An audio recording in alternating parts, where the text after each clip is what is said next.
1, 2, 3, come on!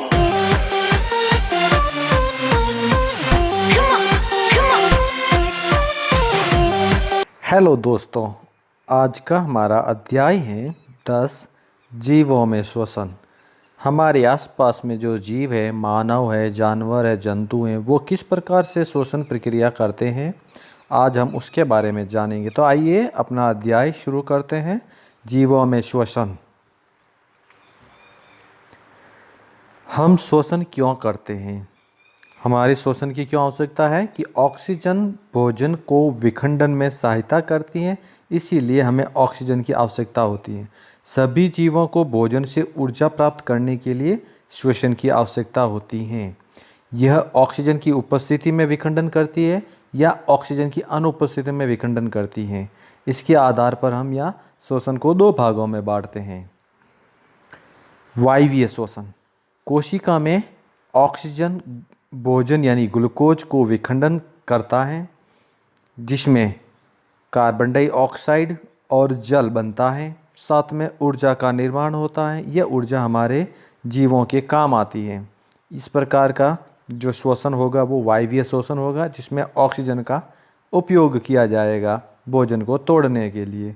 दूसरा जो श्वसन होगा वह होता है अवायवीय श्वसन, जैसा कि यीस्ट में होता है, पेशीय कोशिकाओं में होता है कि वो कोशिका ऑक्सीजन की अनुपस्थिति में भोजन को विखंडित करती है और अल्कोहल और कार्बन डाइऑक्साइड बनाती है। साथ में ऊर्जा भी निकलती है। तो यहाँ अल्कोहल का निर्माण होता है, जो कि एक अवायवीय श्वसन प्रक्रिया का निर्मित उत्पाद है, प्रोडक्ट है अल्कोहल, अवायवीय श्वसन द्वारा। इसके अलावा हमारी पेशी कोशिकाओं में भी अवायवीय श्वसन होता है। तो हमारी पेशी कोशिकाएं, जब हम ज़्यादा शारीरिक मेहनत करते हैं तो हमारी पेशी कोशिकाओं में थकान उत्पन्न हो जाती है। ये थकान उत्पन्न होती है लैक्टिक अम्ल के कारण। तो हमारा शरीर ग्लूकोज होता है, जो पेशियाँ उसको ऑक्सीजन की अनुपस्थिति में लैक्टिक अम्ल बना देती है और ऊर्जा निर्मित करती है। तो ये लैक्टिक अम्ल हमें शरीर में थकान महसूस करवाता है। व्यायाम करने से हमारे शरीर में लैक्टिक अम्ल ज़्यादा बनता है, क्योंकि पेशियाँ काम करेगी तो हमें ज़्यादा भोजन की आवश्यकता, और वो भोजन को तोड़ेगी तो हमें थकान महसूस होगी, ऊर्जा की कमी हो जाएगी, तो ज़्यादा व्यायाम करने से। अतः हम कह सकते हैं कि श्वसन प्रक्रिया में हम ऑक्सीजन युक्त वायु अंदर लेते हैं, जिसे सांस लेना कहते हैं, और सांस हमें हर समय चाहिए, इसलिए हम सांस को ज़्यादा समय तक नहीं रोक पाते हैं। जैसा कि चित्र में दिखा रहा है कि बच्ची सांस रोकने की कोशिश करती है लेकिन इसको नहीं रोक पाती है, क्योंकि सांस हमारे शरीर के लिए एक महत्वपूर्ण प्रक्रिया है, इसको हम नहीं रोक सकते। कोई वयस्क व्यक्ति विश्राम की अवस्था में 1 मिनट में औसतन 15 से 18 बार सांस लेता है, बाहर निकालता है। अधिक व्यायाम करता है तो श्वसन की दर 25 बार हो सकती है प्रति मिनट। जब हम व्यायाम करते हैं तो हम न केवल तेज़ी से सांस लेते हैं, बल्कि हम गहरी सांस भी लेते हैं और इस प्रकार अधिक ऑक्सीजन ग्रहण करते हैं और ऊर्जा उत्पन्न करते हैं भोजन को तोड़ करके। इसलिए अलग अलग व्यक्तियों में श्वसन दर भी अलग अलग हो सकती है। दैनिक जीवन में हमारे कार्यक्रम अलग अलग होते हैं और इन अलग अलग प्रक्रियाओं में हम कभी तेज़ सांस लेते हैं, कभी धीमी सांस लेते हैं। आदमी सो रहा है तो धीमी सांस लेगा, घरेलू कार्य कर रहा है तो थोड़ी और तेज़ सांसें चलेगी, और अगर भाग रहा है या भारी काम कर रहा है तो और तेज़ी के साथ वो अपनी श्वसन क्रियाओं को दर को बढ़ा देता है, यानी प्रति मिनट दर बढ़ जाती है क्रियाकलापों के आधार पर। हम सांस कैसे लेते हैं? हम अपने नथुनों द्वारा नासा मार्ग से श्वसन क्रिया द्वारा वायु को अंदर लेते हैं। नासा गुहा में जाती है, फिर श्वास नली से होते हुए श्वसनिका में जाती है, और श्वसनिका का संबंध फेफड़े यानी फुफ्फुस से होता है, और वहाँ पर होती है वायु कुपिकाएँ, और वायु कुपिकाएँ और रक्त वाहिनियाँ आपस में जुड़ी होती हैं, जो कि वो वहाँ पर वायु का आदान प्रदान होता है, यानी गैसों का लेन देन होता है। तो ऑक्सीजन दी जाती है और कार्बन डाइऑक्साइड वापस वहाँ से लेकर के वापस श्वसन मार्ग द्वारा नासा द्वार से बाहर निकाल दी जाती हैं। इस प्रकार ये हमारी सांस लेने और देने का काम करती हैं।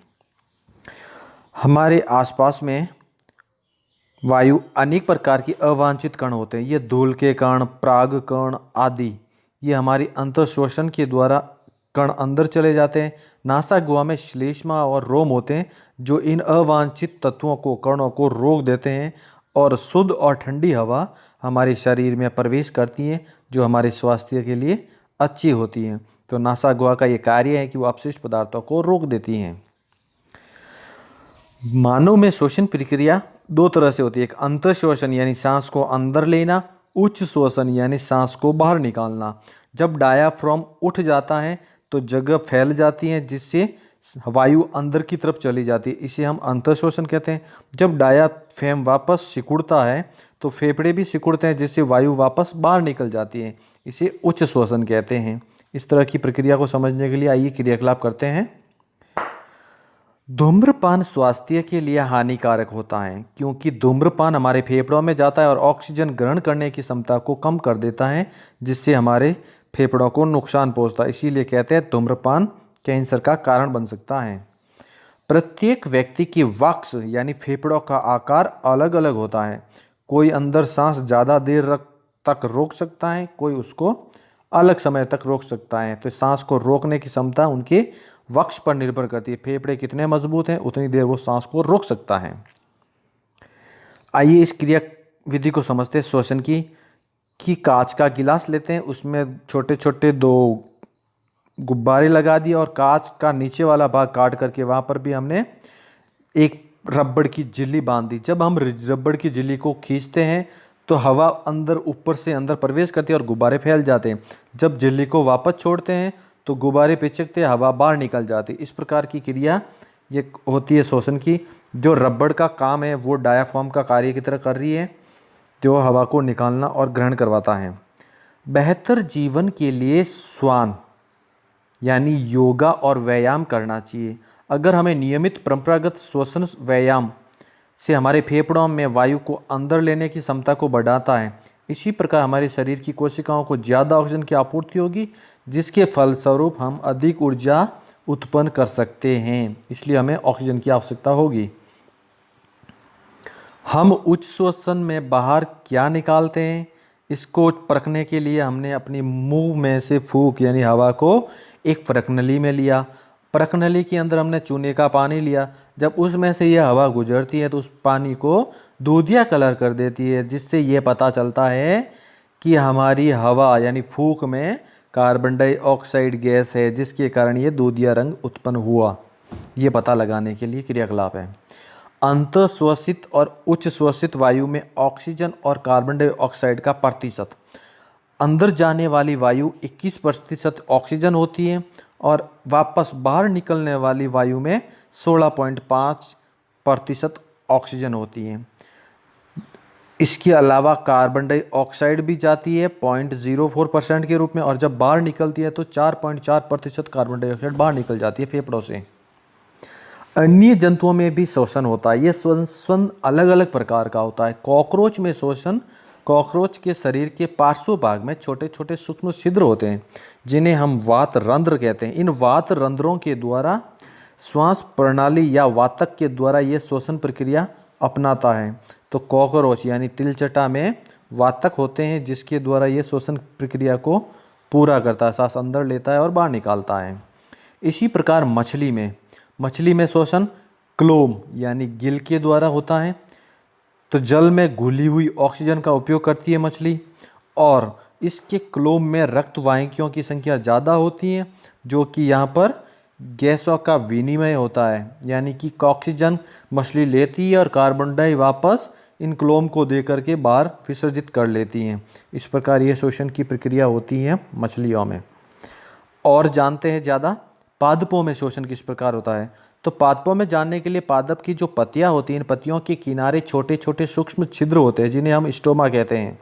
इनके द्वारा वायु अंदर जाती है और बाहर निकलती है। इसके अलावा जड़ों में भी मूल रोम होते हैं जहाँ पर ये श्वसन प्रक्रिया को अपनाते हैं और मूल रोम में छोटे छोटे छिद्र होते हैं जो कि वायु अंदर लेते हैं और बाहर निकालते हैं। इस प्रकार पादपों में पूरे शरीर में छोटे छोटे छिद्र रहेंगे जो श्वसन क्रिया में भाग लेते हैं। तो आज हमने क्या सीखा, आइए अब जान लेते हैं। श्वसन सभी जीवों के जीवित रहने के लिए अनिवार्य है। यह जीव द्वारा लिए गए भोजन की ऊर्जा को विमुक्त करता है। अतः हम अंतःशोषण द्वारा वायु शरीर के अंदर लेते हैं। इसमें उपस्थित ऑक्सीजन का उपयोग ग्लूकोज को कार्बन डाइऑक्साइड और जल में विखंडन करता है, साथ में ऊर्जा निकालता है। ग्लूकोज का विखंडन जीव की कोशिकाओं में होता है, जिसे कोशिकीय शोषण कहते हैं। यदि भोजन यानी ग्लूकोज ऑक्सीजन की उपयोग द्वारा विखंडित होता है तो इसे हम वायवीय शोषण कहते हैं। अगर ऑक्सीजन की अनुपस्थिति में विखंडन होता है तो इसे हम अवायवीय शोषण कहते हैं। अत्यधिक व्यायाम करने से हमारे शरीर में पेशी कोशिकाओं द्वारा ऑक्सीजन की आपूर्ति अपर्याप्त होने से भोजन का विखंडन होता है। इसे हम अवायवीय शोषण कहते हैं, जिसमें लैक्टिक निर्माण ज़्यादा होता है, जिससे हमारे शरीर में थकान महसूस होती है। सांस लेना श्वसन प्रक्रिया का एक चरण है, जिसमें जीव ऑक्सीजन समृद्ध वायु को अंदर लेता है और कार्बन डाइऑक्साइड समृद्ध वायु को बाहर निकालता है। ये गैसों का विनिमय होता है श्वसन अंगों द्वारा। अंतःश्वसन में या निःश्वसन में समय हमारे फेफड़े फैल जाते हैं, विश्रांति हो जाते हैं और उच्च श्वसन के समय हमारी मूल अवस्था में आ जाते हैं। शारीरिक सक्रियता के बढ़ने पर श्वसन की दर बढ़ जाती है, यानी ज़्यादा मेहनत करोगे तो आपके श्वसन की दर बढ़ जाएगी। गाय, भैंस, कुत्ते और बिल्ली जैसे जीवों में श्वसन अंग और श्वसन प्रक्रिया मनुष्य के समान ही होती हैं। केंचुए में गैसों का विनिमय उसकी आर्द्र त्वचा के द्वारा होता है और मछलियों में क्लोम द्वारा, जबकि कीटों में श्वास प्रणाल से होता है श्वसन प्रक्रिया। पादपों में मूल यानी जड़ द्वारा मृदा में उपस्थित वायु को ग्रहण करता है। पत्तियों में भी नन्हे छोटे छोटे छिद्र होते हैं, जिन्हें हम रंध्र यानी स्टोमा कहते हैं, जिसमें गैसों का विनिमय होता है। और पादप कोशिकाओं में ग्लूकोज का विखंडन अन्य जीवों को तरह ही होता है।